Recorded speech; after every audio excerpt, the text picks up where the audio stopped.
Ah, welcome everyone.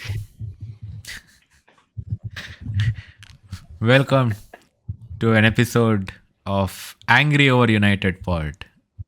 That should give you an idea of the tone we're going to take today.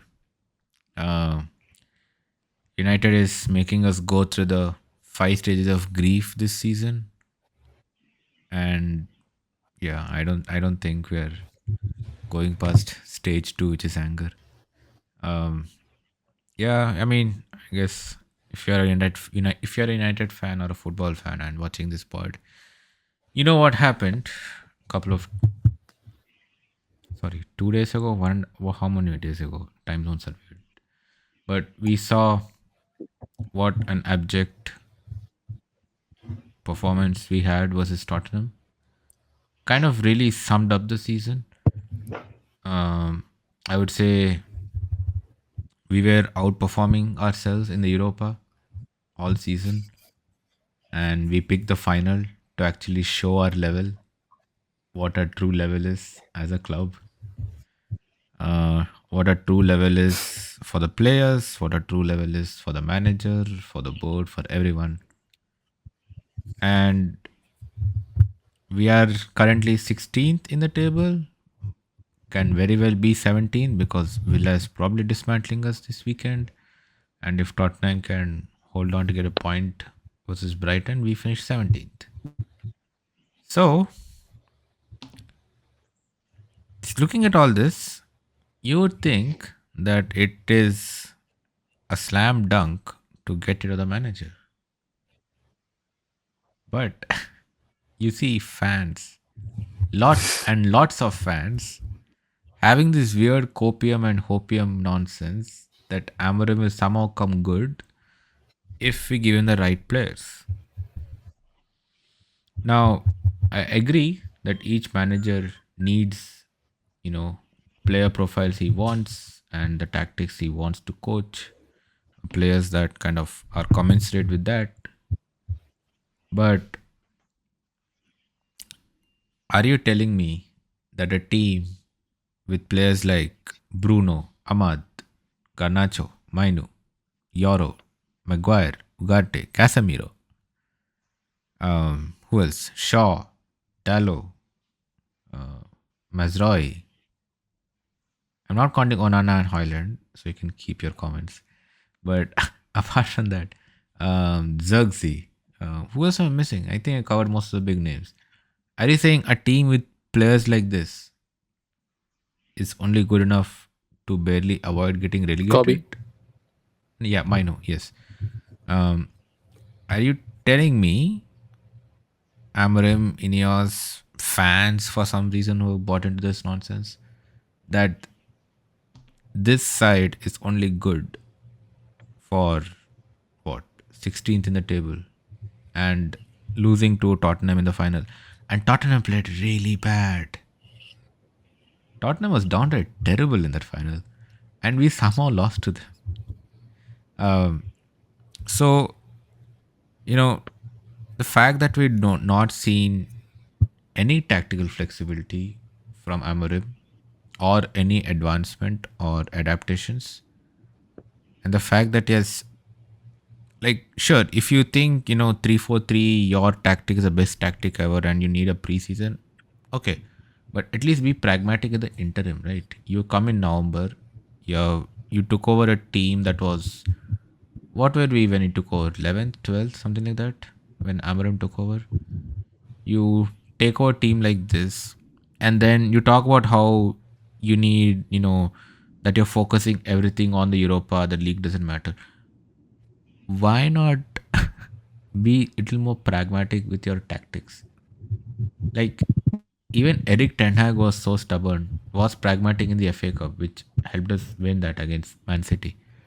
And like, this guy is so stubborn to a fault. And even in the league, he said the league doesn't matter. We don't care about the league. And then, what does he do? Doesn't play the kids. Isn't that how Delict got injured? Another player I missed earlier. But Matthews Delict, he played the league, I think, 2 or 3 game weeks ago, got injured, was ruled out for the final. So yeah, I don't know, man. I start with Rowan. Rowan, I know you do say that, I mean, we both used to say Amram needs time, he needs, the player profiles and all of that. But the season is over. We have seen him take charge of what, maybe 10, 12 games in the Europa, 24 games in the league so far, 26 games in the league so far. Do you trust Amorim, or do you want to, give him an entire summer transfer window and kind of reshape the club completely and then risk not being worked, and then we fire him and then hire some other nonsense manager who will want to say back four, and then we're back to November 2024.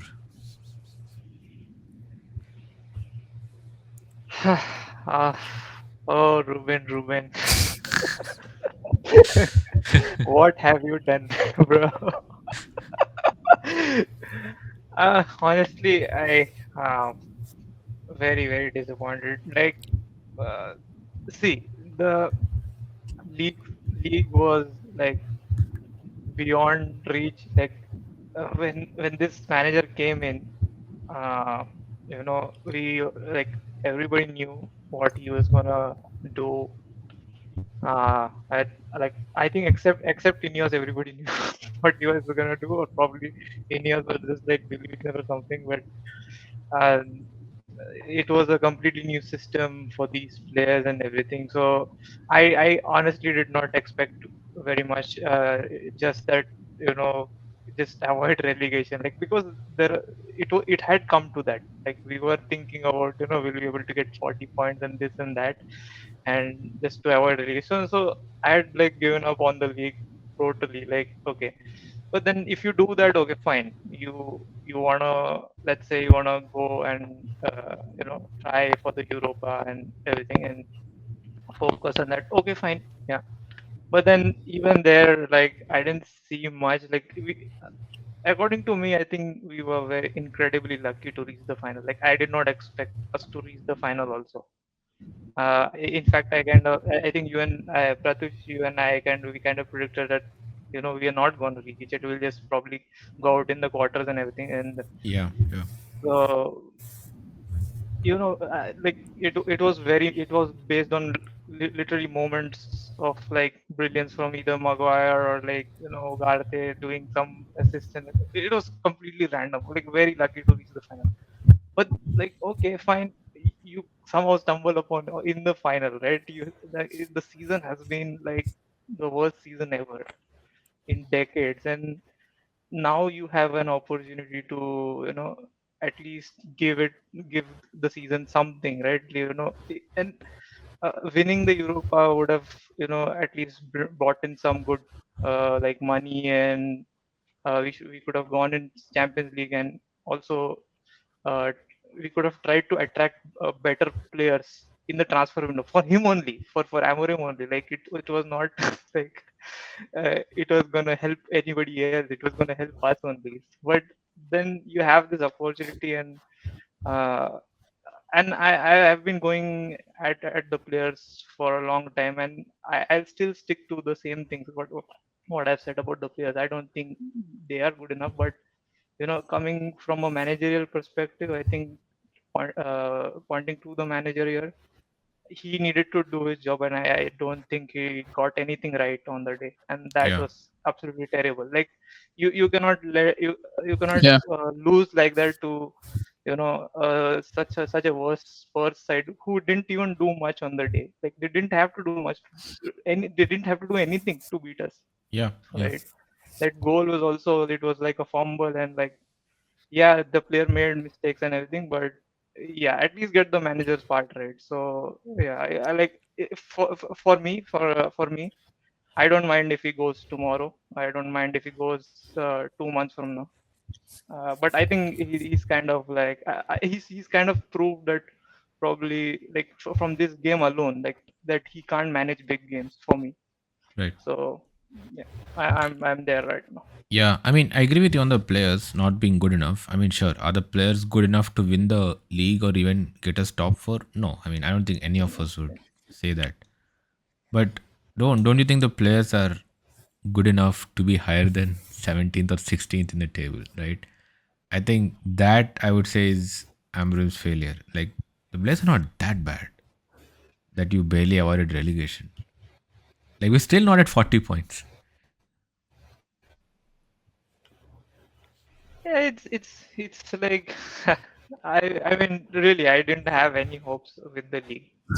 It's yes, he could have done better 100%. We could Yeah, have like there were so many moments in the league where uh, there was no real plan in the game as well, yep, and uh, it's just a combination of bad player, bad manager, and everything, and uh, it's just like somehow stumbled up. We've just come into our worst season ever. So right. yeah, not much of a reaction there. But yeah, but when you lose a final like that, like it's not like the final has kind of like put me on edge because uh, it's one thing to lose a final like with the fight, like be- performing well with the fight with good plan and everything to at least try and win the game, right?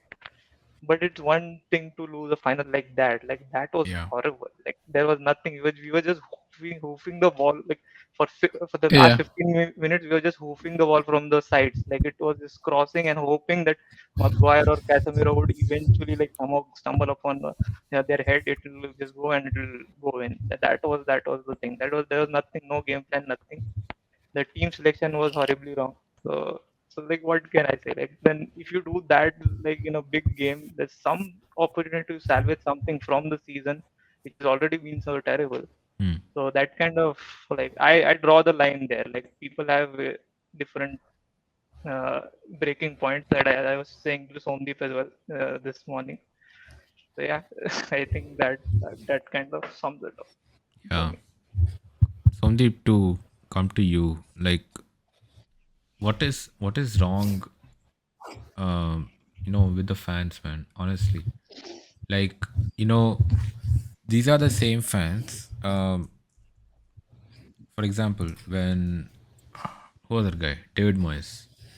He was fired when we right, were seventh in the league, and the fans had really turned on right. him, right?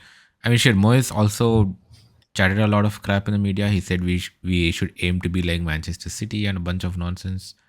But come on, he was seventh, right? And he got fired for that. 4 games from the end of the season. He didn't even last the entire season, right? 4 games, 5 games, something around like right Yeah, that's right. early some week, Yeah, sometime after game week 30, he got fired. We were seventh in the table when he got fired. I think we finished seventh as well that season. And I mean, we all agree Moyes yeah, deserved to be pretty much. fired, right? Then we had Van Absolutely, Hal. absolutely. We had Van Hal who initially got us top. I think his first season didn't get us top four, but then got us top four, something like that. And then Oh no, he got a stop for in season one, Van yes, Gaal, and and then then next fifth. season, yes, and then I think Yeah, he was fired. What, end of that season, right? When we won the FA Cup. after winning the FA Cup. Yeah, That yeah, too. but end of the second Yeah, season, right? that's right. Yeah, Yeah. end of his second season. Yeah, So yeah, he gets fired end of the second season because we missed top four. Imagine we fired a manager for missing top four. Even they even won a cup, yeah, right? we We did. had guaranteed Europa the next season. Even if we had been eighth, we'd have guaranteed Europa. But anyways, after that we had Hmm. Mourinho. Mourinho again got us second in the first season, I think, and then No, he was sixth, but he won the Europa. right, right. And then the next season he got us second, and then the third season he unraveled. What were we when we fired him? Somewhere like eighth or ninth, something like that. When we fired Mourinho. Uh, yeah, I think we were around 6 to 8, if I'm Yeah, not wrong. yeah. So and then we had Ollie, one of the managers who got a lot of hate from the fans for some reason, despite getting us third and Yeah, second before transfer screwed him over and kind of completely unravel the club with that shocker of a transfer window. But my point is, all these managers, not just the owners, but the fans, gave them very, very short leashes. Like, we would talk about how, I mean, even back then, we talked about how the manager needs his players and all of that. But once the results kept going downhill, fans would turn on them very quickly, right? But I don't know what happened after we hired Eric Ten Hag. This completely flipped. Like second season, Eric, we finished eighth, and yes, even I mean I was one of them who said he should be given another season. But then even third season, when we were doing so badly and he got fired, you still had fans saying that no, no, no, he should have been given the entire season. Why did we fire him, bro? He was 13th, 12th, whatever nonsense he was. And now he's seeing the same thing in Amorim. Amorim took us from what 11th to 16th, and we are talking about. 13th or 12th to 16th, if I'm not wrong. No, I think we gained a couple of places when Nistelrooy took over, right? In those two games. I think we are better than 13th, I think. But yeah, whatever. 11, 12, 13, whatever it is. We. Yeah. We sacked him. I mean, we refusing to sack him.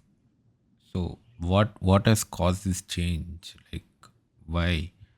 Like, it's not like there are no managers left.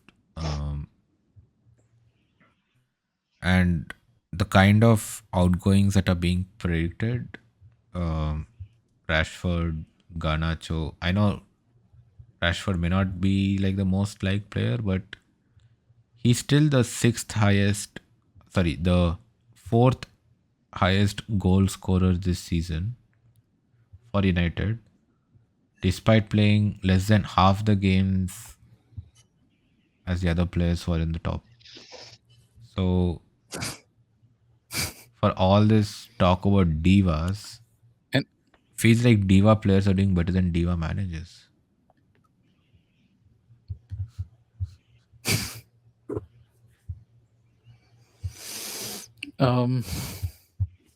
hey, like where do we start, right?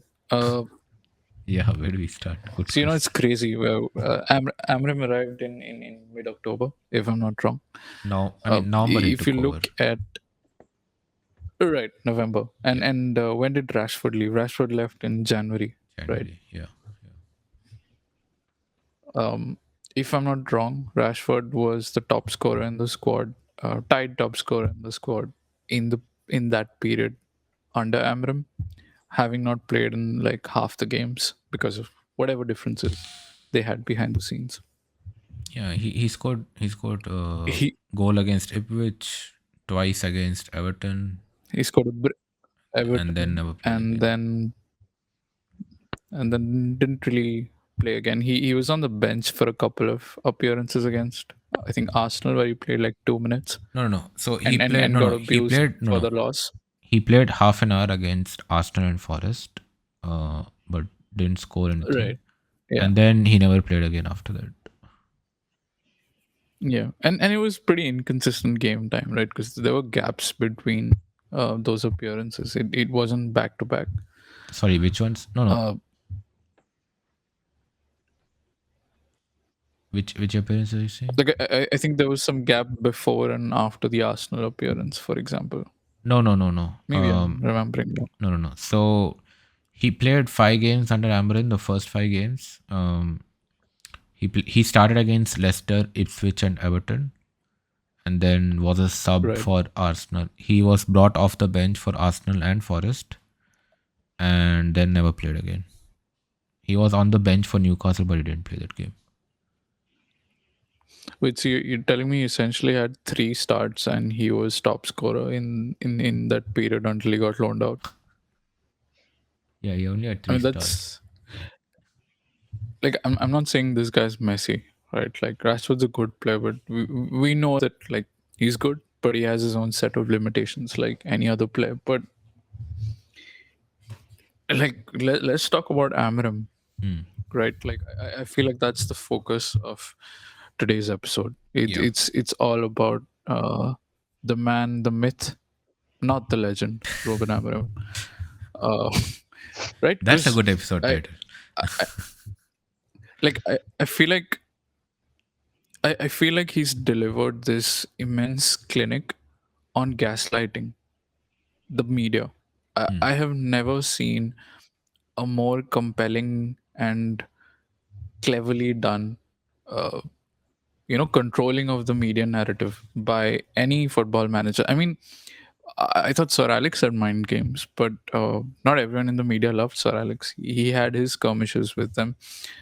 He had his own fights, and I mean, they would openly criticize him from time to Yeah. time. This was a person who was the most successful manager ever, and he was not immune to insane amounts of criticism. And one sec, just to interrupt you. You okay? I Yeah, just checked. You know go what ahead. position we were when we fired Mourinho? When we fired Mourinho, Yes, we were 6th or 7th. we were sixth. Yeah, yeah. We would kill to be Yeah, sixth right now. we would We kill to lost be to 6th. Liverpool. Yeah. We lost to Liverpool 3-1, but we'd kill to be sixth right now. But yeah, carry I on. mean, a loss to Liverpool in the league sounds almost respectable compared to losing a final to Spurs. That too in European competition. And like they have 3 Europa leagues now, so like it adds to the ignominy of that. But okay, like I'm being snarky. The truth is, Tottenham Hotspur deserved to win the final. Make no mistake about it. There is absolutely no doubt in my mind, and I think in most people's minds, that they deserve that win. And due credit to Ange Postecoglou, because he did not have James Madison, who's essentially the Bruno figure, right? He did not have Dejan Kulusevski, arguably a more influential Ahmad for them, a very critical player. Yeah, And Heung-min Son Son didn't play. is no longer at his best. He has injury issues. And it's a big part of why he came on in the second half. Uh, and they don't have Lucas Bergwall either, who's been critical to their Europa run and played a huge chunk of games in midfield, right? So this is someone who has dealt with a massive injury crisis, comparable to ours from last season, all year. Uh, it doesn't excuse all their bad performances, but I definitely think it explains some of it, right? Yeah. So for a coach like that, from his background from outside Europe, to at the start of the season say, I always win things in my second season at Spurs. Like the level of belief that takes to see that through and see it through convincingly. Because if you look at Spurs Europa games, right, if you look at every knockout game that they've played, including the final, they deserve to win each time. No question about it. Yeah. Can you say that about any of our performances in the Europa League? I know we reached the final, and looking at the quality of the players we have relative to other clubs, we deserve to reach the final. But can you say the performances, the tactical setups, uh, just the overall game plan, and the state of how games played out? Did you feel that confidence at any point? Because to me, it feels like we were often outplayed by teams, but then a lot of players stood up at critical moments and just Yeah. created something out of nothing. I think funnily Whether enough, that was Bruno. only the Bilbao game I really felt we deserved to win, because I mean, sure, they were good for half an hour in the first leg, but again, they didn't score goals, Right. right? And that's what matters. Like, you can say we are on paper better than Tottenham, but we lost, right? So I would only say there somehow we manage, to withstand those 30 minutes, and then we get 2 goals. I'll not call them lucky. I'll give the team credit. They got 2 goals and completely put the tie to bed at that point, right? And we ended up scoring Yeah, we did. 7 goals across 2 legs against a very good Bilbao side. Now, I don't know what happened to Bilbao, but sure. I mean, I think that's the only time I felt that this team was good, because that was such a performance out of left field. I don't think even the staunchest Amorim supporter would have expected that performance, man. Like, it was really something else. But having said that, I think we were kind of on the way out against Leon, and you know, somehow a stroke of luck. For that, I would say stroke of luck. Leon really, really bottled that. Uh, we somehow, survived that tie, and I should point out that they were down to 10 men, and right, if I'm not wrong, right, and that right. definitely helped proceedings. Do you mean Leon or Bilbao? Bilbao, right? Weren't Leon also down to 10 men in the second leg? Yes, yes, they were down, but we were still playing terrible. Oh, We- as always. they took the lead with 10 men. What are you talking about? Yeah, yeah. I mean, they built a 2-goal lead, so Yeah. no doubt. So Uh, I think the Leon game was a lifeline for us. And, you know, what worries me, or, probably doesn't surprise me at this point, is even if we had lost that Leon game, right? Let's say we were knocked out of the right. Europa League there. And yeah, I don't think our position in the league would have been any different. Sure, maybe we have taken it a little more seriously and come 14th. Wow, two more places. But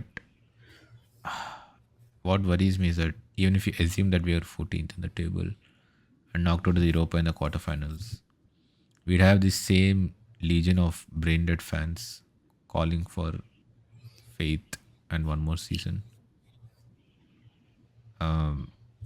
Like, he's at 2/3 of a season. Like, I think we take this too much, saying, "Oh, manager doesn't have players; he has players of the old manager and all that." But come on, these are professional football players being paid millions and millions of pounds a year.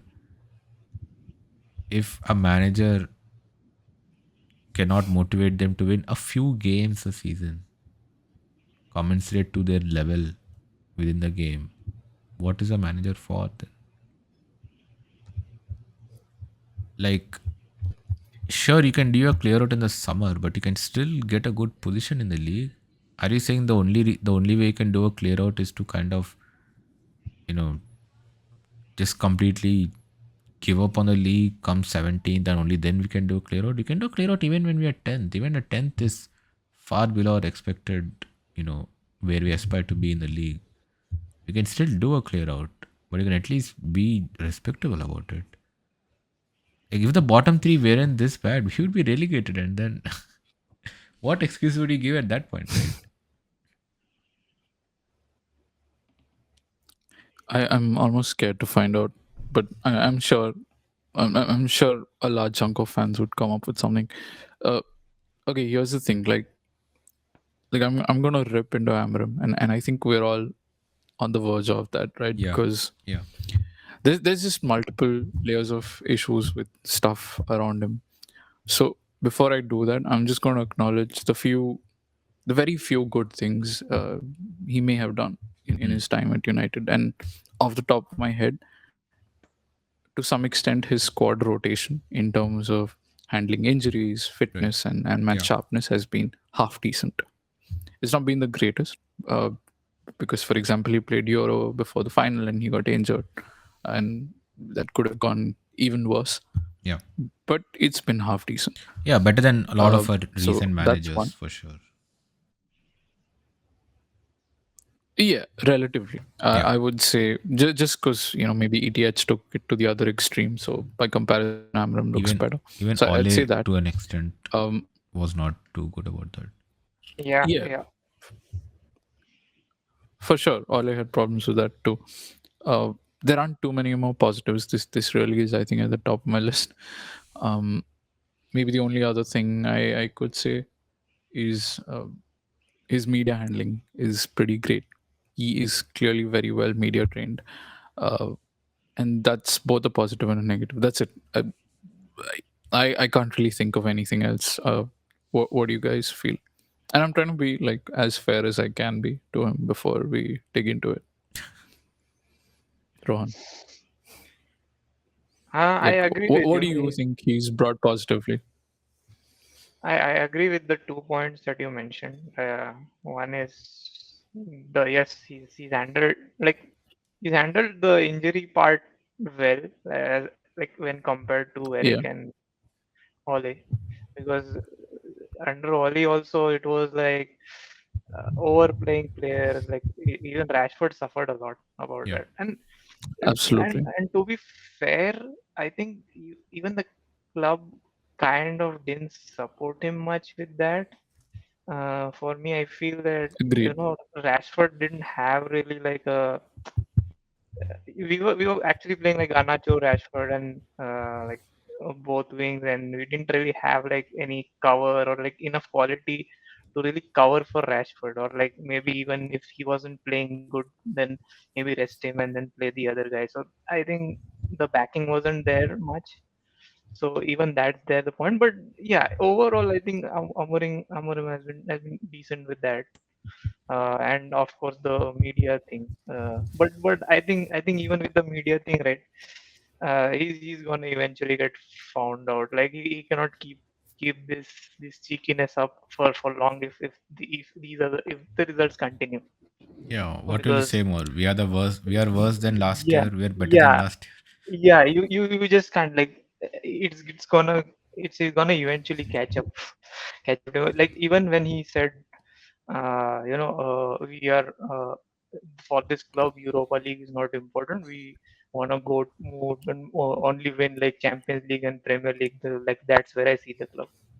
But I think that just shows like he's just like coping and being like really overconfident, because we are not there yet, and at least win the Europa first. Like at least get one game, like one crucial big game get right before even saying things like that. So uh, I think that won't last long as well. Yeah.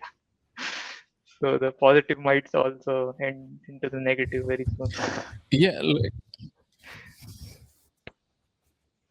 he said like pretty. He said a whole bunch of things that I can't wrap my head around. But for whatever reason, he presents it so convincingly in the media that none of it's really come back to hurt him. But what you pointed out, right? Him saying that for Manchester United, winning the Europa League is even if like let's say like for Manchester United, winning the Europa League is not enough. We need to compete for the Premier League and for the UCL, and I think a vast majority of our fans lapped it up. They love it because he is playing to the gallery, and it makes sense. In theory, we should aim for the Premier League and for the UCL. But if you take a step back, right, because he said this before the final, you realize that this is someone saying that okay, like we can maybe assume that we're going to win the Europa League because especially now because in retrospect we've not won the Europa League, so our concerns are clearly they were valid. But Yeah. can we really say that the Europa League isn't good enough for Manchester United? I mean, if you zoom back, the reality, and now I'm talking about Amram's negatives, is this is somebody who has won 24 points from 26 matches. He's not even at a point per game. Like we gotta absorb that. Like Derby County in 07-08 had a high of over 26 games, which is a huge chunk of the season. That's nearly 30 games. That's no joke. Terrible points per game ratio, which I can barely wrap my head around. Second, like Pratyush, because I don't want to be the only person who's seeing it this way, and maybe I'm not getting the whole picture. But you guys remember him saying early on in one of his pressers that one of his principles is that he will always work to protect his players in the media, right? And I distinctly remember him saying this, right, Pratyush? Yes, I do. He I was do. pretty explicit about Yep. that. Yeah. So you know where I'm heading with this, right? Yes, I do. Because and why it's especially relevant today. Yeah. Yeah, he said that, and I quote, that I will always protect my players in the media, and that's a fundamental principle. But if we zoom out, the second interview he gave at the club was concern about Rashford and Casemiro going to the United States when they had 5 days off, when all the players had 5 days off from the club. Now, here's the thing. Incident one. Incident two. I think we all remember what he said about Rashford and the fact that his goalkeeping Goal- coach would perform better than Rashford. Did not see that. They did not see that guy making a substitute appearance in the final, by the way, when we needed him the most. I was waiting for number 9, Jorge Vital, to come on and get us that equalizing goal. No sign of that. So we will not know about his goal scoring prowess, unfortunately. Could have done with that. And number 3, he was asked a question about Mason Mount, right? You said that, do you think it was the correct decision to play Mason Mount and not start Alejandro Garnacho, who has done well in similar games for Manchester United, has been doing well for United this season compared to the other players, and scored a screamer against Brentford just a week ago. So he's clearly in a bit of form, and he gives a threat in behind that United don't really have from any other player. I thought that was a very sensible question. It's a question all of us as fans had before the game.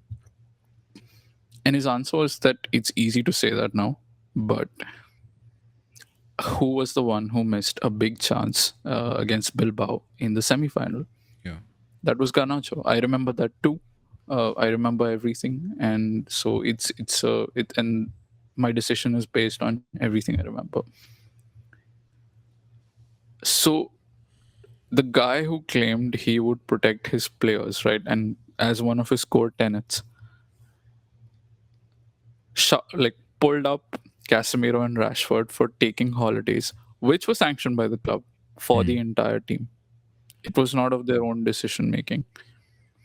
In his very first interview, he compared his highest scorer and said he would rather play his goalkeeping coach. Still no sign of that guy, by the way. And he threw a 20-year-old under the bus to protect his poor selection choice of a player in Mount who has been injured to an extent that we know he doesn't have full match fitness, right? That's not Mount's fault. He came back from injury a month or so ago. I don't think he's at full sharpness yet. So my question is at what point, Pratyush, do you see that this pattern of almost like hypocrisy emerging in what he says and what he does? Yeah. No, I mean, the hypocrisy is pretty evident. And yeah, remember when we hired him and he was saying all these nice sound bites? I said at some point he will become like any other manager and start to protect his agenda rather than what he should be doing with the media. We saw that with Eric. We saw that with other managers previously. They join the club, say all these nice PR polished statements to win over the fans, and then 2 months later when they're not getting the results, you see what the true colors. We saw it with Eric. Second season Eric, when the season completely went off the rails, you saw it with him, right? You saw it with Amram because the season never went on the rails to begin with, so you saw it from close to the beginning. It was never on the rails, right? It was always off the rails. I agree that there's that transition, and true color show and all of that. But I feel like this guy is straight up his, I don't know, his media narrative control is just a straight up A game. Sure, Eric changed his tune or whatever, right? But everyone saw through that. There was no doubt. On day one, he was eras come to an end, and then the minute he lost to Liverpool and shit, everyone was dude, what is that? And what's this performance, right? That was while that was in a season where he won a trophy. But I will say that even with Eric, We even till Right. the point he was fired, and even now we had a legion of fans who insisted nothing was wrong with Eric and that he should have been given more time. Who said that his firing was a mistake. I I think the 100%. I think the But percentage of you fans have that with. I think the percentage of fans who said that for Eric's firing was much higher than the fans who said this at Ole's or Mourinho's firing, who both had much better careers overall with United compared to Eric, right? I I mean, think I something agree with you flipped that. during Eric's reign, where the fans started to give them too long a rope, and they're using the rope to tie themselves up. We see this Amorim again. We see um, so much slack being cut for him. Um, and just if you Yeah, just look at r/Red Devils, when Mourinho was fired, there was jubilation, right? When Oli was fired, it was like, yeah, club Yeah, there legend, but was certainly. when Oli was fired, it was like, yeah, club legend, but he deserved to go. We were in a very bad place. Eric was fired. You had debates going on. And even now, Amorim, I still see a lot of support. I don't know what has happened to the fans, man. I think years of mediocrity and a past success which Sir Alex gave us, has kind of completely, I think, screwed the mindsets. They are so hell bent upon getting another manager like Sir Alex that they're really missing the bigger picture, I feel. Yeah, Do you guys I agree? agree. yeah, I completely agree on that last point. Because I Go ahead, go on. even Sorry. if you look at the narrative, right? Even now, um, Naber is having Mm-hmm. this bad seasons. Fans will point to, oh, look at Sir Alex's first 4 seasons. He was 11th, he was 8th, or whatever. Like, I'm sorry, but like I lose my head at that level of reasoning. Like that's like saying that chicken tastes good, so pork must taste great. There's zero correlation. Like, sure, they're both meats, but you don't know which one's gross and which one tastes great. Like, one might work in Portugal and be disgusting in England, for all we know, right? Like, there's absolutely zero correlation. Like, oh, like, uh, Sir Alex took a flight to travel to European games, and so does Ruben Amorim. So he's going to be a success. Isn't that the exact same line of reasoning? I don't understand. Like just yesterday, I saw this like really popular United fan account. Hmm. Believe it or not, Rohan, drawing a parallel between Jurgen Klopp and Ruben Amorim and explaining with full confidence why Ruben Amorim deserves to be back because he's had a very similar period to Jurgen Klopp Really? at Klopp came Liverpool, and 16th with it, Liverpool? he came eighth from a team he took over when they were 10th or 11th. If He Amarim comes mildly 8th next improved season, he'll be there. hailed as a success. That's how bad we are right now. If any If manager gets Amorim 8th with comes us eighth next next, season, it'll be hailed as a success, not just Amarim. if if Amram comes eighth next season, I'll give him the Ballon d'Or. That's how unlikely that is. Like, no, but am I just imagining it, or are fans comparing him to Jurgen Klopp? The guy won Bundesliga titles with Dortmund. He was in a UCL final. Like,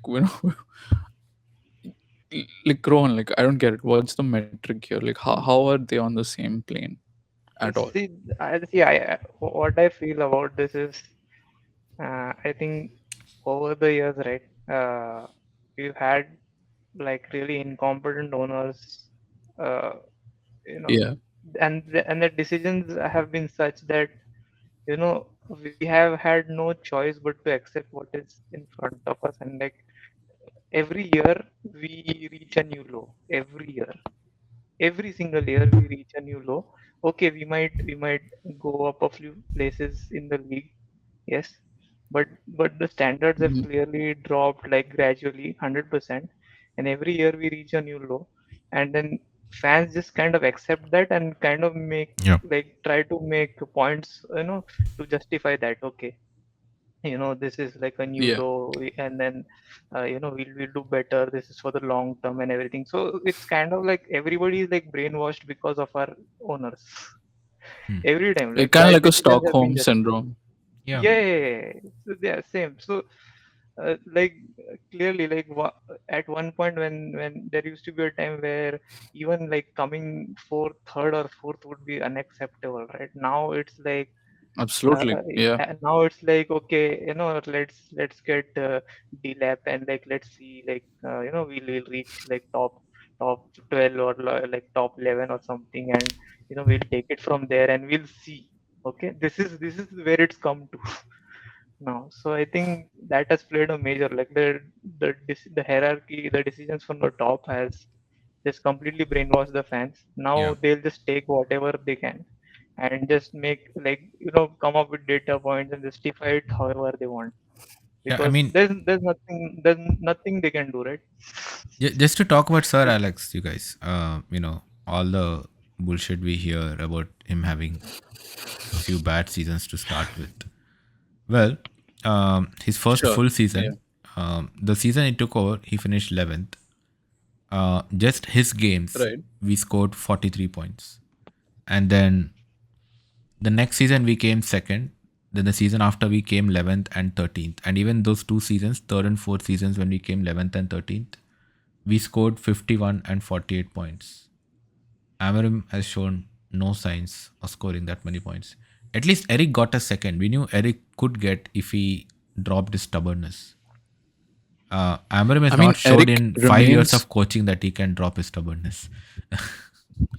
Eric, eh, like Eric had 50 problems and he deserved to be sacked. But I do want to point out that he remains the only United manager post Sir Alex to both win a trophy and get top four in the same season. He had 50 problems. He absolutely deserved to be sacked, and Yeah. I'm still strongly in favor of that. But I'm just saying, like, he still had some credit in the bank, Yeah, that first right? season was, man, something else. Yeah, and Yeah. honestly, even the football in the first season, for most parts, was good. We did beat Barcelona in a European tie, and we deserved to win that. Hmm. Shockingly, uh, the pretty much our season unraveled when we lost Casemiro, which honestly I understand. He was incredible that year, and we needed him. Yeah. Yeah. But Eric still had some credit in the bank. But for whatever reason, United fans are going through this insane Stockholm syndrome, like you said, with Ruben Amorim, and they're not realizing that he is the bank robber himself. Yeah. The And the guy thing is, arrived on hmm, day one, good, good. and and and he's like, "We must be ready to suffer." Why? We've all been suffering enough. Why must we be ready to suffer? Yeah. Why Yeah. must we? Again, And that, he didn't just say we must be ready to suffer. hmm. Like he said, we must be ready to suffer more. It's going to get worse from here. Why? How much worse? Are If you it's going to going to get relegate worse us, from Ruben? here, Are you going to relegate us, Ruben? How much worse can exactly. it be? Like this isn't a mall that you have to demolish to create affordable housing, man, or whatever. Like, why do you have to demolish everything? Those Yeah. foundations mean something. Use them. We don't have the money to rebuild everything from scratch. Nobody does except Man City, I guess. Yeah. And we'll And come to the transfers part. But Ruben Amorim, it's honestly right, shocking the amount of rope fans are giving him, and that even a discussion or a debate of whether we should sack him is not happening. Even in the media, you think, oh, exactly. he should get time. He should get time. What time? Like, he's not shown. Okay, you know this better than me, Somdeep, because I haven't looked into much of Amarim's history tactically in his, um, you know, about 5 seasons with Sporting Look at and his 20. half a season with Braga. Let me stop you right. Let me stop you right there. Look at his 26 games with. You look at his 26 games with United. You have seen his entire history of tactics. There's Exactly. nothing different. There's And nothing new you're going to learn. the thing that bothers me very much is Right. people, like, I get it, I again, like I said in the last part, I totally respect Amarim for doing the stuff he did with Sporting. But having said that, Absolutely. Right. what I don't like is our fans comparing his tactical obsession with three at the back with managers like Conte. Conte, who people think is stubborn, actually has adapted a lot to his Napoli side, right? Aren't they playing a 4-3-3 or something similar? He's playing a fourth. They are playing a 4-3-3, Yeah. and sometimes And they're even a about to win the league. 4-2-3-1. Yeah. They very much, I think they will win the Yeah. league because the last game, as I just checked, is against Cagliari, who's 14th in the table. Like United, or actually better than United. But they will probably win that game. And Right. Better than United. and if Napoli wins the game, they win the league because Inter is a point behind. So I honestly don't understand. Like like fans, you're not winning the argument when you compare Amorim to Conte because he just showed how flexible he can be, and he's winning a freaking league with Napoli. In how many years has Napoli not win a league? I Why don't even is know. That's how long it has been. why is there an argument?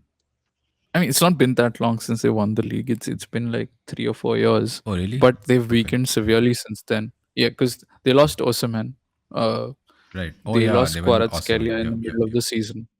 Yeah, the team's aged out a bit, Hmm. so definitely it's a weaker team, right? Inter to me have a better team, but Okay, here's the thing: they won why in is this they even won an in argument? 2023, sure. But before that, when was the last time they won? Yeah, 1990. And they went to yeah, Serie C and in the interim. absolutely, yeah. They've had a crazy revival. Yeah. But then my thing is, who and why is like who's comparing Amram to Conte and why?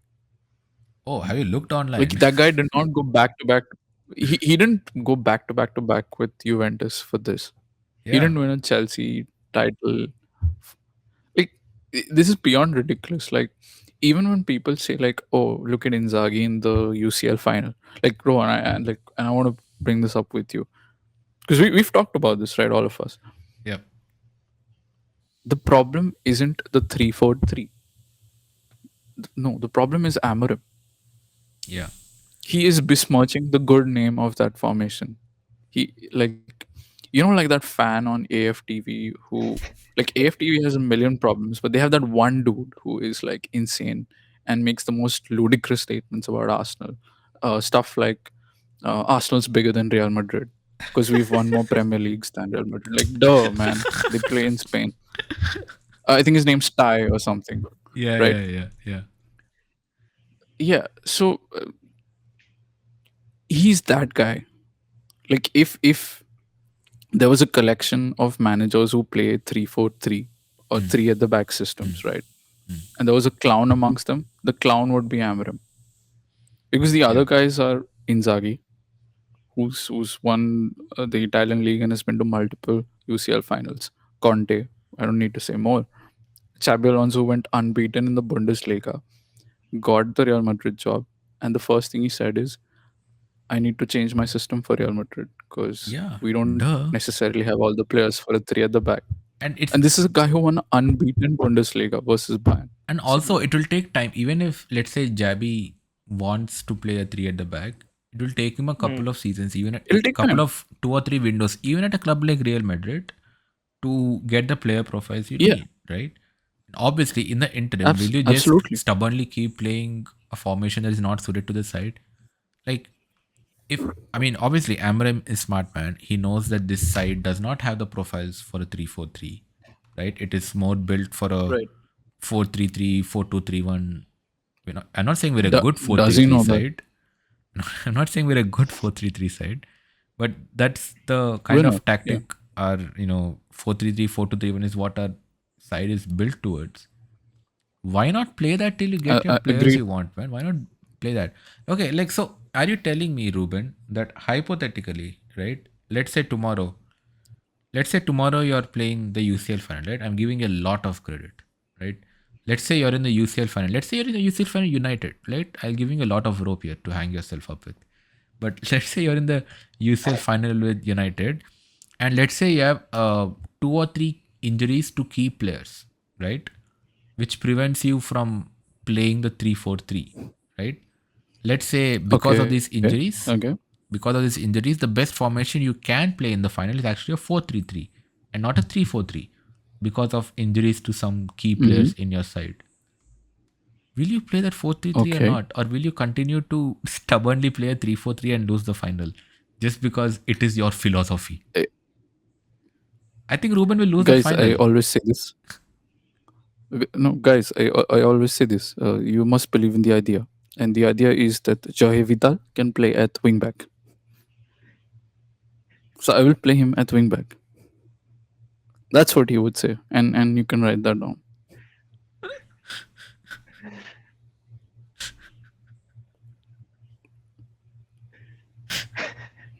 Like,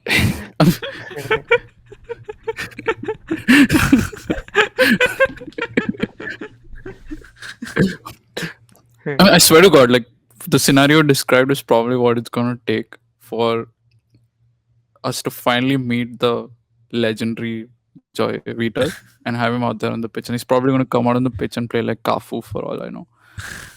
But like Rohan, like, man, okay, on a more serious note,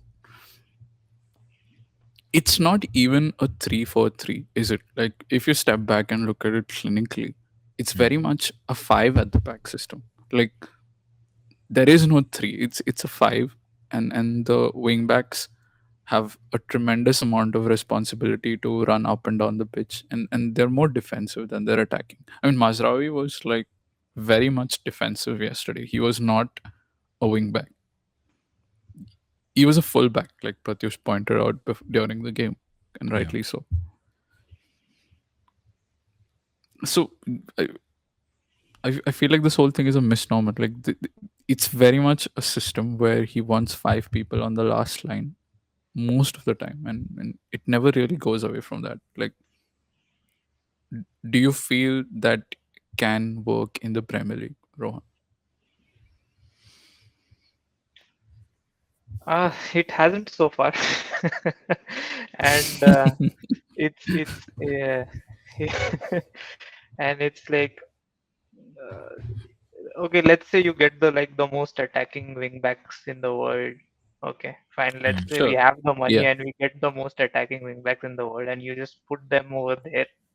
So, Yeah. uh, like they might be more willing to make those forward runs than your average fullback or like someone who's been just like told to play like a wing back, right?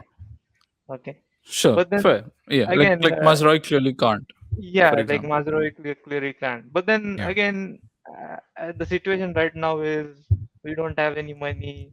We can't replace Mazraoui with the let's say Frimpong because Frimpong is also not that expensive also. Like Liverpool are getting him for 35 million, right? And he's one of the Yeah, but attacking but wing but backs this we know. yeah, but this guy didn't even win the Europa League, so we Yeah, can't yeah. attract So players so like we, we, Frimpong. we, we can attract those players as well. So so that's why winning the Europa League was so important, right? It would have helped him only. Like that's what I said in the beginning, Yeah, right? absolutely. Yeah. Yeah. So if you can't take that seriously as well, I mean, see, first of all, I don't agree with him like saying the Europa League was not important. Yes. See, if you are United and you are in that situation, you have to win the trophy or you're out for me at least. You have a chance to win the Europa League. You have a team that you can defeat.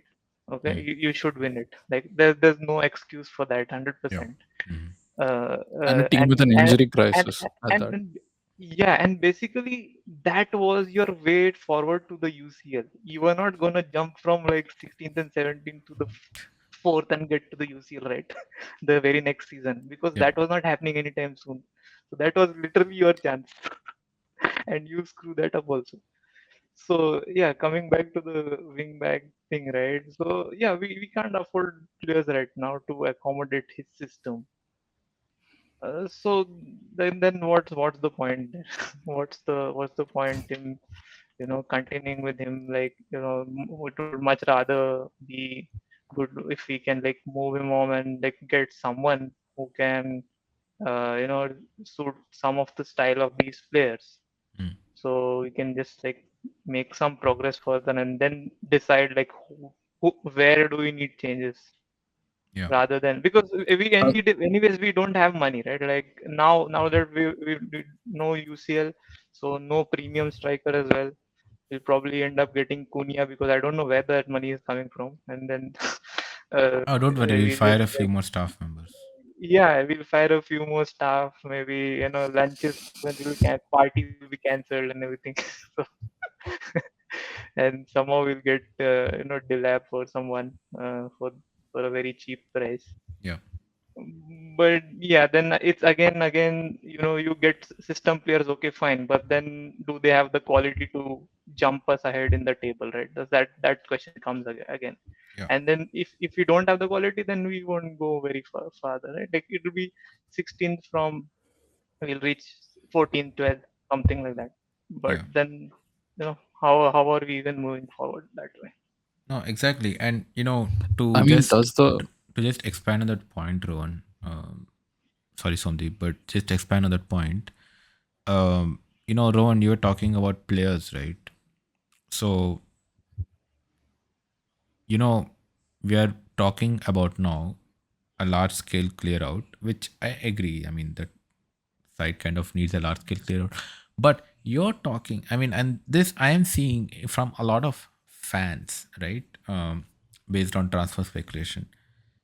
Fans are really excited, really, really excited about letting go of players like Kobe Maino, Alejandro Garnacho, Bruno Fernandes, Casemiro. Who are you left with? you're gonna play Hoyland or what every week? No, they want to get rid of him I too. swear to No, God, but I'm saying they're really excited to they get sing rid of his players name from like the terraces. they're excited. No, I'm not saying they want to keep Hoyland, but they're excited to sell players like Garnacho, Bruno, and Kobe. Like literally, the only player they want to keep is Ahmad and nobody else. But that is coming from the fans that are like they are like full on Amorim in, like Yes, they are obsessed with the idea, but so they kind of if like let's say we just sell go all along with these, that. Why? let's say we sell all these players, and I don't know, we raise another 200 million or whatever. Um, Even then, you need to buy so many players. So Ineos will probably look for cut price deals, right? Like a Dilap or a Dilap Light, Yeah, you yeah, know. And then we get a team of Leon Delaps basically next season. And yes. is that getting you anything? Is that getting you top five to get Champions League? No, it's No way. not. No We'll way. probably October We November could have. will October, November will probably be something like, I don't know, 10th, 11th. Ineos will lose patience because we have seen with Nice, Ineos has no patience. It's not like Ineos is going to give Amorim 3 more seasons to implement his philosophy. They'll fire him in November. And then what? Man, You hire a man, back four apparently, manager, man, and then now you're like, oh, we had all these players for a back four, we sold them. yeah, man, apparently Ineos only has patience for Amram because like this is the most patient they've ever been with someone who has one of their clubs in 16th. I don't have any previous for this. They fired Patrick Vieira when he was ninth with under 22 squad, which they wanted in the French league. Like and uh, you know, you said would we win with a team of Liam Delaps, right? That No, was I your said, will question, you right? even get top five with a team of Leon Delabs? Oh, right. Because if you No, don't Yeah, no. who get am I top kidding? five to get the Champions League, again, it's a Yeah, complete waste, man. Get a manager who can make you fight for top five, at least if not get top five. yeah, Like yeah, just because you come ninth next season doesn't mean it's an improvement because he came 16th this season, right? That's not the benchmark. yeah, yeah. 100%. Even if we had Lionel Messi from 08-09 Barcelona in the squad, we wouldn't come top 10 because Amram would play him at right wing back and ask us to believe in the idea.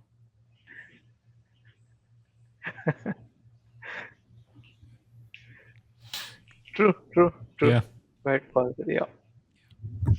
And it sounds crazy, but he's playing Ahmad there, and they literally like they have like Ahmad is basically a less talented, like a much less talented Messi. They basically the same height, so it's not even that crazy. Like And to his credit, Ahmad is doing really well at right wing back.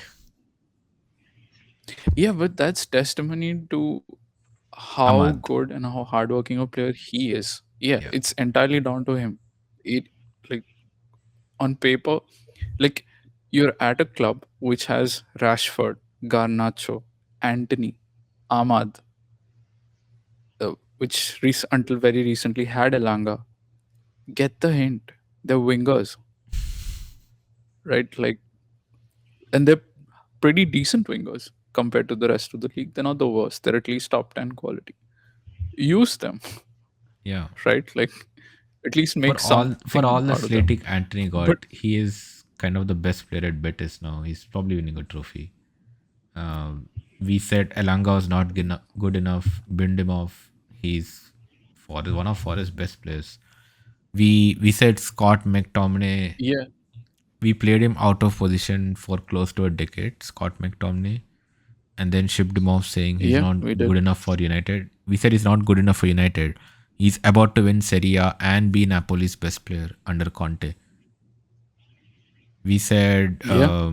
And by some distance, we he's said, scoring free kicks and stuff. yeah, and we said Aaron Van Bissaka was not good enough, and he's West Ham's player of the season. West Ham is also above us in the league. Officially, Yeah, officially. their own fans picked them. West Ham is also above us in the league, and you might say, "Oh, they're not doing very well," Also but we are beat us. 16th. Damn it, we are 16th. How well are we doing? Sure, West Ham is not They doing just that well. beat us Exactly. They just beat us and went above with Aaron us. Van Bissaka. Yeah, yeah. Like they just went, And beat us and went above us. And who else? Alvaro Carreras, supposedly not good enough for United. And I will not just blame Eric for this but Real Madrid, because he left. Sure, he left United because of Eric. Now there's no Eric, right? and reportedly we had an option to bring him back, and we didn't. And we picked Patrick Dorgu. And Nothing we got against Dorgu. Dorgu, but it's not like we have a whole army of left wing backs in the side, right? You can have both. And now Alvaro is rumored to be going to Real Madrid. So are you telling me Alvaro Carreras is good enough for Real Madrid, but not worth spending 15 million to come to Man United? And then there's Rashford Yes. because he is apparently not good enough for Amrim's system, whatever it might be. But Unai Emery is dropping Ollie Watkins to start him against Yeah. Paris Saint-Germain, and it's working. He had a crazy assist in that game. Like, I'm not saying that these guys are second comings of You Messi. know, We know they're not. I've We- been one of but the we have biggest Haaland. critics. I've been one of the biggest critics. Exactly my point. I've been one of the biggest critics of Rashford, like me and Rohan, against Fair. you for a lot of things. Yeah. Because he goes hot and cold. But at least he goes hot sometimes, right? Sure, he's not and worth I agree 300k a with week or whatever stupid wages he's getting. But he goes hot sometimes. 100%. Hoyland never goes hot. Hoyland doesn't know what hot is. And yet starts every week. Holland is in Iceland. Holland is in Iceland. Like hot is like, I don't know, the sun or Mercury, and he's on Pluto. You know, the goal is Pluto to him if he was on Earth, because it's invisible. Like, do you agree, And- Rohan? I personally am in the camp that I would keep Rashford over Amorim because Amorim has not shown us anything, and Rashford is one of the top scorers at this club. See, that's the thing, right? Like when I talked about our standards like dropping so low now, like gradually. Uh, when we criticize Rashford, or when we say these players are not good enough, it's always it's always from a perspective that probably they won't win us a trophy, like Right. we won't reach top 4 with them, Exactly. or Yeah. we won't Right. win PL with them and everything. It comes from that place. But then when you look at Hoyland and and Onana and everything, and what they do, right, what they end up doing, like what can, like, okay, fine, bring Rashford, bring Right. everybody else back, because we can't take this anymore. We'll Like, probably be better and than 16th with Rashford back, man. And that's the yeah, yeah, thing 100%, 100%. which Rowan just said. See, when Amarim binned off Rashford in January, I was a big fan. Somdeep, how big a fan I was of Amarim sending Rashford off to Villa. But You had me having fits, man. but but when I was having fits on the pod. I was like apoplectic. yes, you were. And I agree now, because when you ship off a player, it's because he's harming you. But when you do so much worse without that particular player, I mean, sure, he's a diva, but the diva got you points, god damn it. What has Amarim Diva gotten you? Flirted with relegation? He's more like married to relegation because his form is strongly relegation. So that's not floating. That's Yeah. not Like, floating. what's the Or guarantee whatever that that is. Cunha and Delap will magically fix this side next season? Absolutely none. No None at guarantee. all. Like, what Because is this obsession with Cunha and and Delap that our fans have? That is somehow going to be the second comings of Jesus. It's not going to change one thing. you know, they won't fix the site because obviously, like, they can't do that on their own. Because, like you pointed out today, football isn't basketball, right? The addition Yeah. of one or two players doesn't magically make a team, The especially if system the is team still isn't shit. functioning as a unit.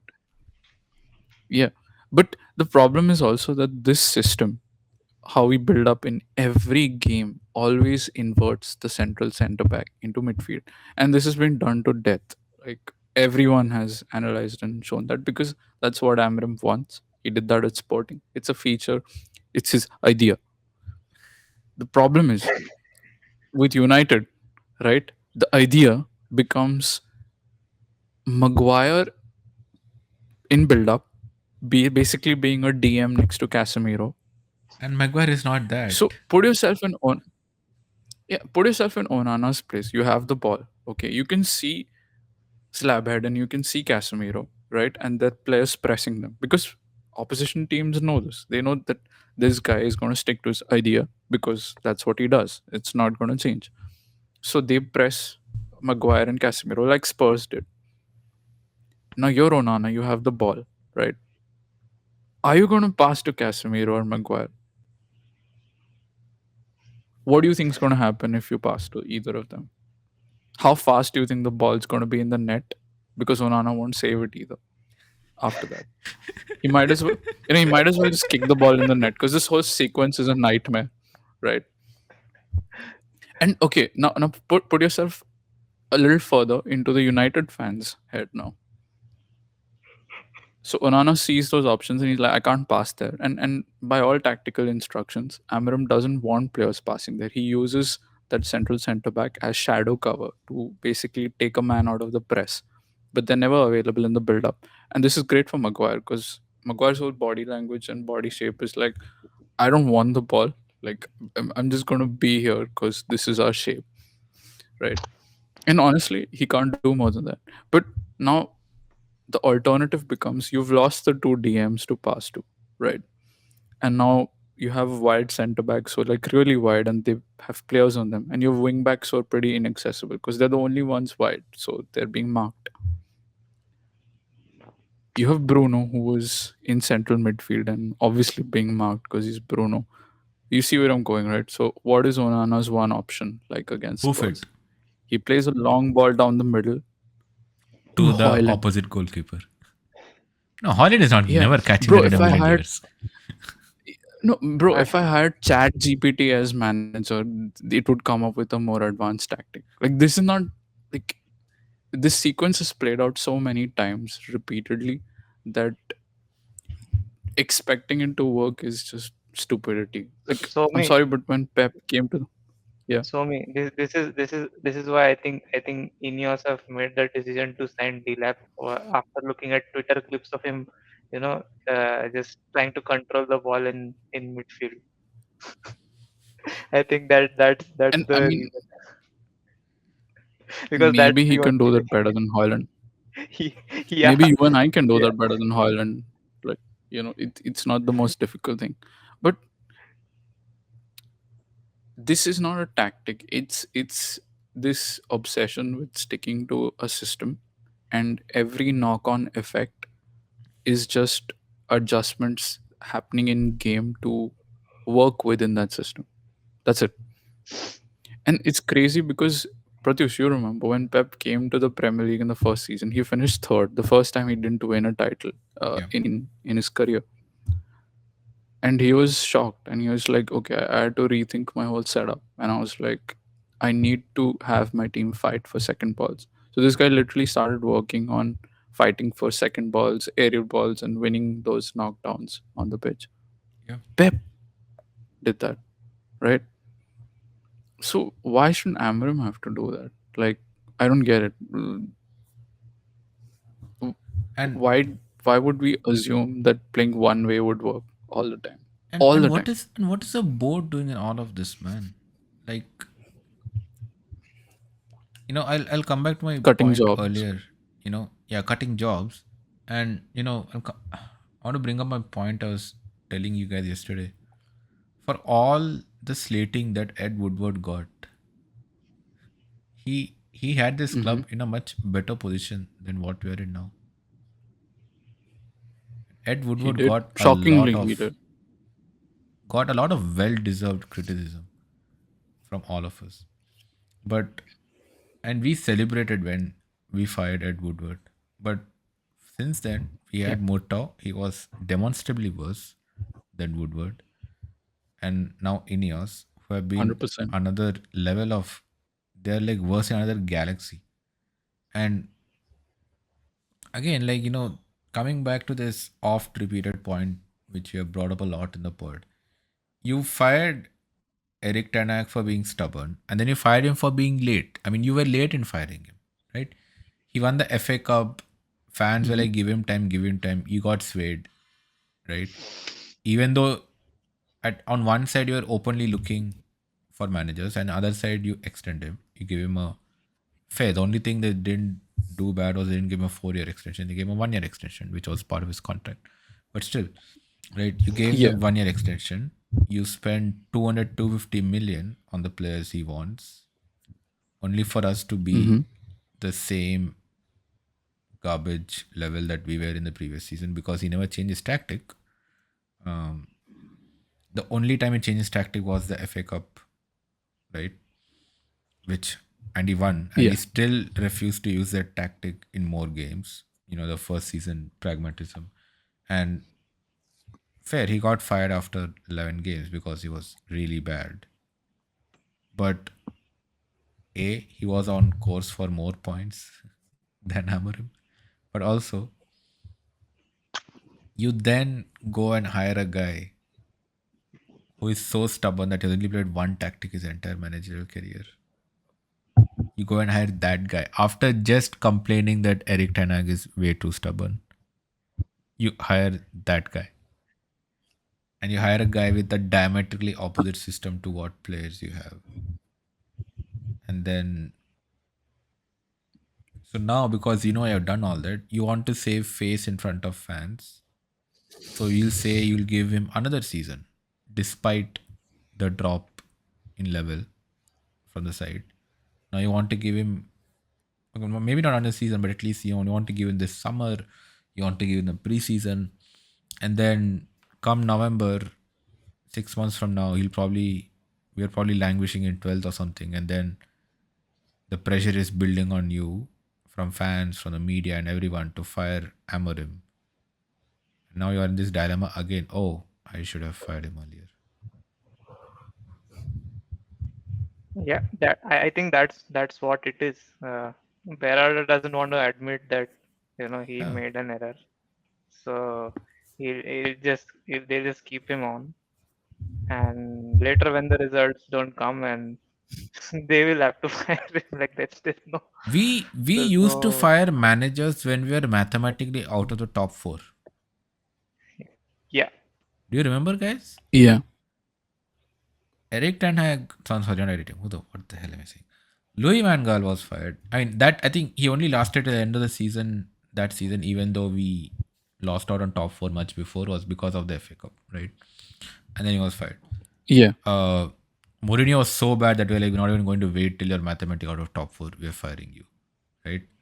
Ole's last season was again And really, really bad. Binned off right away, right? Like this is not and going and anywhere. and the We're thing done. is Mourinho.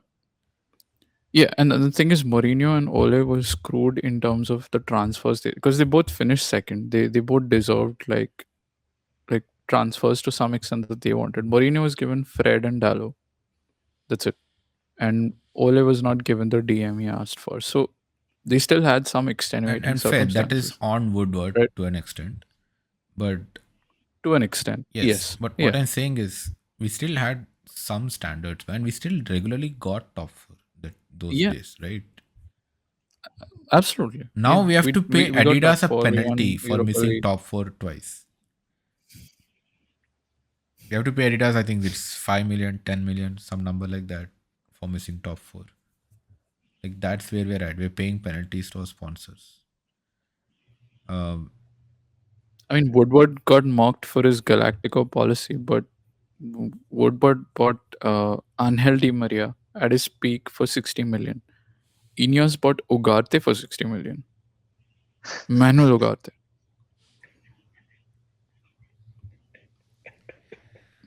I won't buy him for that much on FIFA. And that's fake money in a game. man, the And amount this club criticized Pogba, good lord, like I'd buy 10 Rowan, Pogbas. you have to agree. Sure, Pogba, he was played out of position, and again, I do agree. Pogba became Jogba in a lot of games, but still, compared to players today, would you not take Pogba over this lot that we have? Ugarte, Hoyland, 100%, man. Hoyland, man, Like, he cost as much as Pogba. that is not even a question. Like Man, we could Pogba we on could his have our Jogba days. we could have our Mourinho and Ole team back, and be happier, than seeing this. 100%, I think 100%. current day Pogba, No, who no hasn't played question. football in more than a year, will do better than this side. Oh, not even joking. That would happen. Right? I'm not even being remotely funny. And you know what really pisses me off And about I'll do that you is one better. I think currently Pogba's Ole probably Gunnar Solskjaer, who retired 20 years ago, will play better than Hoyland today. you know what really does my head in? Current day Pogba, if he were to come to United right now today, would be the only player in the squad who fits the formation. The only one. Because he's a natural wide 10.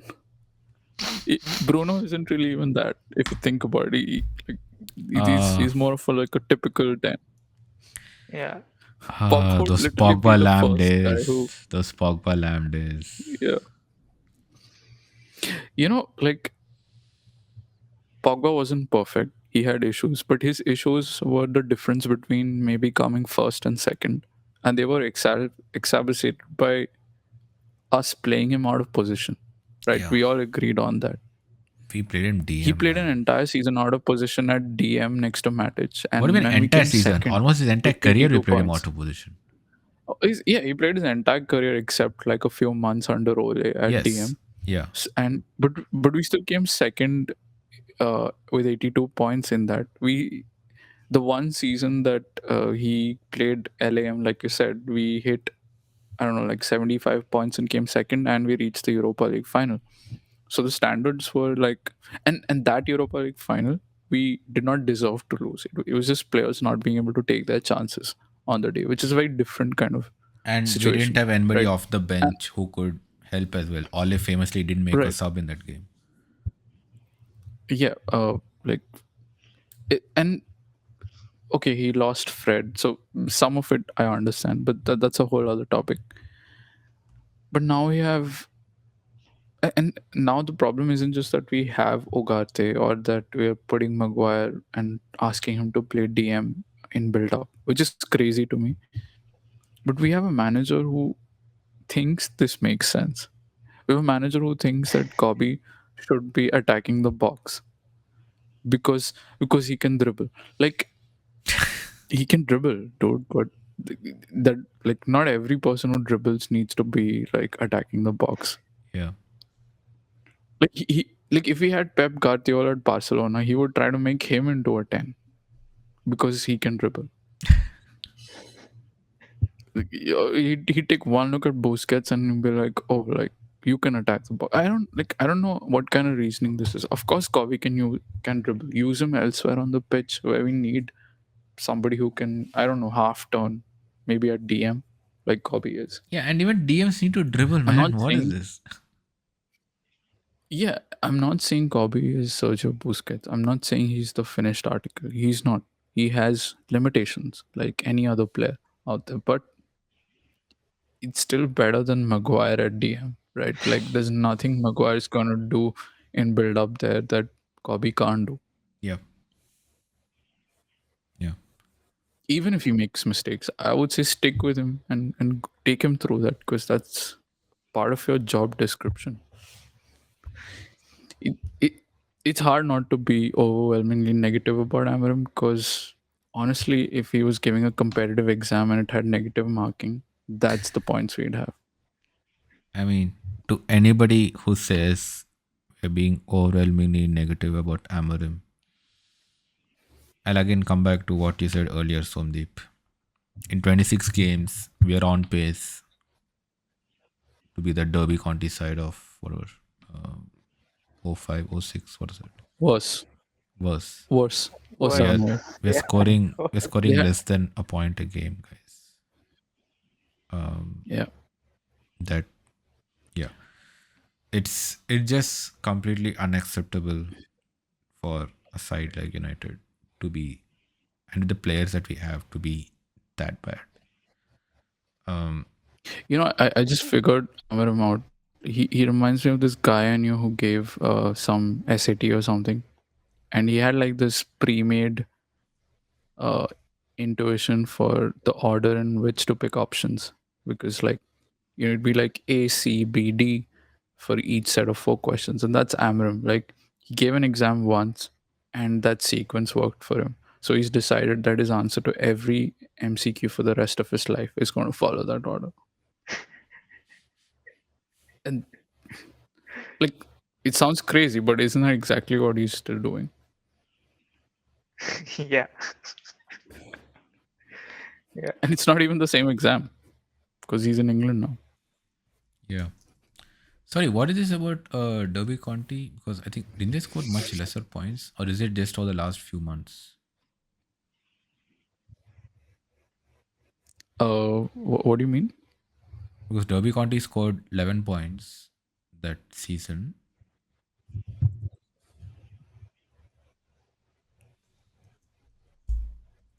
Right? We're not on pace for 11 points. I mean, we could be.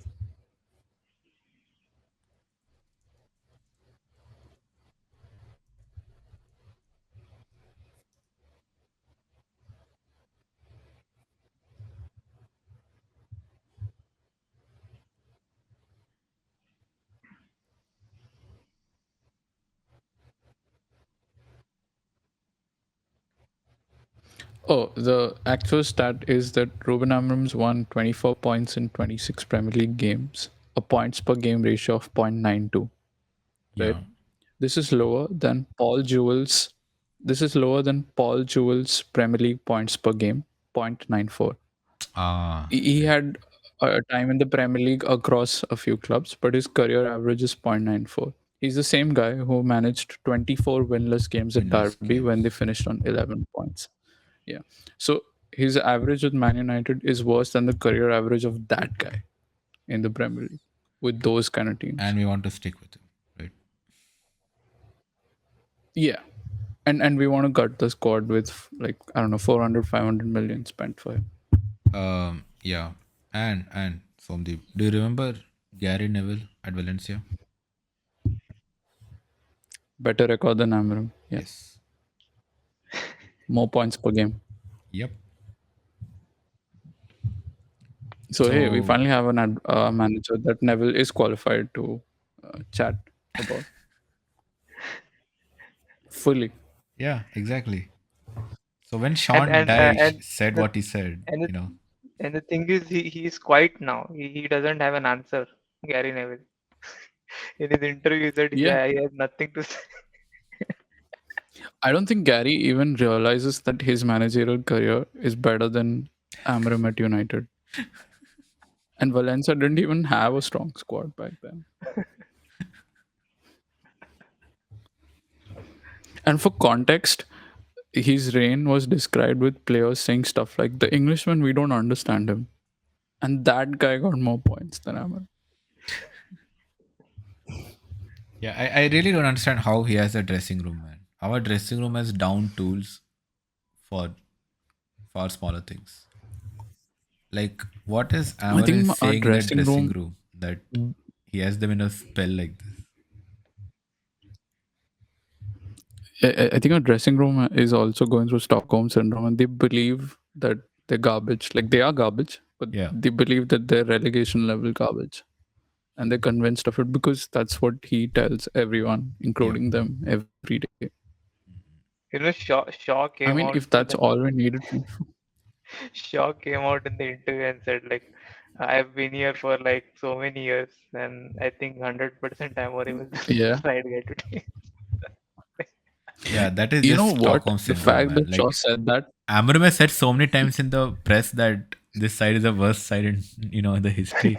Players are like, yes, yes, we are the worst. Ruben, please save us, please save us. and what's crazy to me is, if Shaw said that, that really makes me think Amarim's the wrong person for the job because no in hell does Shaw know the answer to that.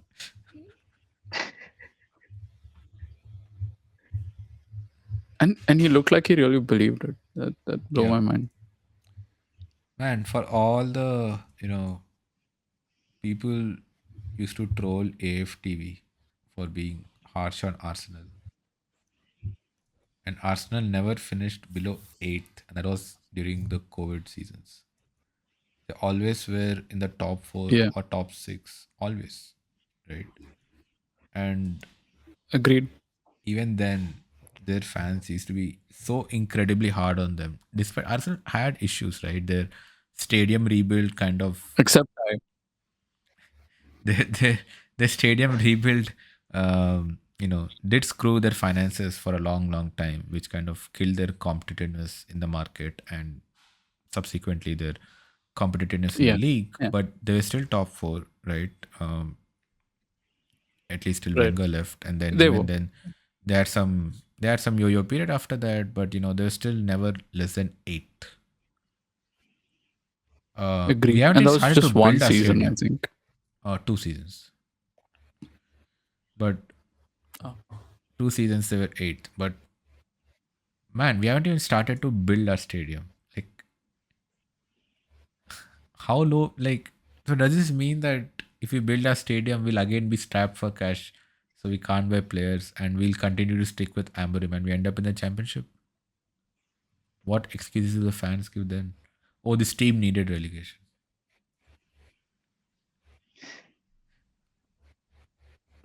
Oh, I guarantee that's what they'll say. That this is the best thing that could have happened to the club, and we needed like a reset, and that's exactly what Yeah, he's and they're delivered saying that now as well. in They're like, new oh, there's contract. no So Europe next season. We'll have Amorim will have a lot of time to drill his it's good tactics for us. into the players.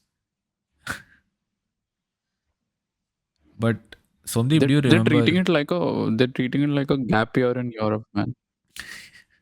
Like how American students they go for like a gap year in Europe and they travel. Like Yeah, that's what we're treating it like. Like, oh, we have a gap year in England. We can take time to learn the game. yeah. Like Somdeep, do you remember? I think it was this season. After one of the international breaks, I forget Hmm. what if it was under Amorim or Eric, but Okay. after one of the international breaks, a lot of our players did not play the international breaks because they were so garbage. They didn't get picked for their national teams. So the team had like a good 2 week period to kind of practice on the pitch and kind of really learn the tactic, you know. Yeah. Yeah. And then I we remember. and the first game back from the break, our fans were really looking forward to it. Oh, we have 2 weeks to practice the philosophy, and it's been really drilled into them, and we're going to knock this out of the park, and we lost horribly. We played some of the worst football in months in that game. So things like that. I honestly don't think that next season is going to be any better. Sure, no midweek games at all, because I think we'll be knocked out in the league and the FA Cup pretty soon. So no midweek games, and yeah. Anyways, we have gone on for long enough. I think for our mental health as well, we need to take a break from United. It's the off season. I know there's a game on Sunday. We don't care. We're not doing predictions for you. We're losing it. I think we can all agree Villa is going to kill us on Sunday. We don't need to do predictions. But yeah, I think the my co-host will agree that we probably need a few weeks break from United. So the pod will likely be off for a few weeks before we come back with some off-season content and more depression, basically. But I think both. I think You know what this is for? yeah, exactly. And coming to that, I think both Rohan and Somdeep would agree that hopefully by the next time we do this pod, sometime next month, uh, we at least have a caretaker manager. Screw fingers. I would cross my toes if I could for that. On that final bit of hopium, we'll see you again next month. We'll upload some content on YouTube, clips from these episodes and past, so look out for that. But yeah, see you again. Stay subscribed to know when we are back again.